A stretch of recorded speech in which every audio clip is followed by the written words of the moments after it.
In all the classes, in all the schools, in all the land, one requisite has been the bane of the populace for generations, and I have found its purpose. I'll never need that, the students say. I've never used that, the grown-ups say. It's unfair to require that, the people say. But hey, we may be missing something critical, something ethical, something pivotal to all the human race. I am speaking, of course, of algebra. Oh, you boo, you hiss, you'd rather piss all over that pain-in-the-ass class, but if I may hold your attention just a few minutes more, I think there's something of interest in that epic crashing bore. In algebra, we use substitutions to explain how systems work. For instance, one need not know what x is to know its purpose in the equation x equals y squared, or its relationship to y. The two variables share a constant relationship, and once one is defined, the other is automatically understood. What does this have to do with ethics or the human race? Just wait, I promise this will all fall into place. Now, I have a job, a trifle really, but tedious to say the least.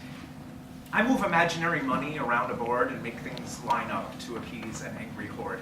My friends ask me, hey man, what's up? What's got you down? To which I explain my circumstance, and they say, I have no idea what you just said. So I've started explaining my circumstance in variables, attempting to relate myself by finding common threads and themes. If X is my frustration and Y is the job complication, then my conversation counterpart need only understand that X equals Y squared to know my plight. An exponential number set derived from a common language. Different equation, this time in the form of a joke. A Democrat and a Republican walk into a bar. The Democrat says, what's the difference between a dead snake in the middle of the road and a dead Republican in the middle of the road? There are skid marks in front of the dead snake.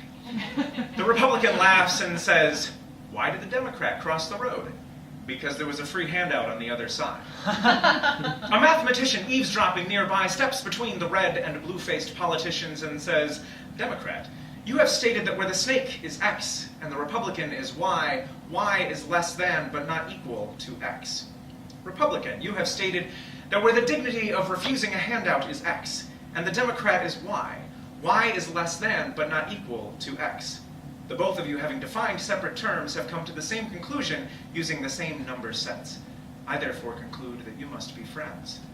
The mathematician buys them each a drink and leaves the Democrat and Republican to assess their similarly reductive reasoning. Math is frequently described as the universal language, something that can relate us to all things, and all people, and all creatures, and all civilizations. If this is true, then perhaps algebra, a branch of mathematics using variables and symbols to generalize how systems work, is the universal language of empathy. And if, perchance, we ever meet beings from another planet, in another solar system, in another time, we may be able to better understand their love and their sorrow and their complications simply by agreeing on a common number system to define terms. But that is a long way off.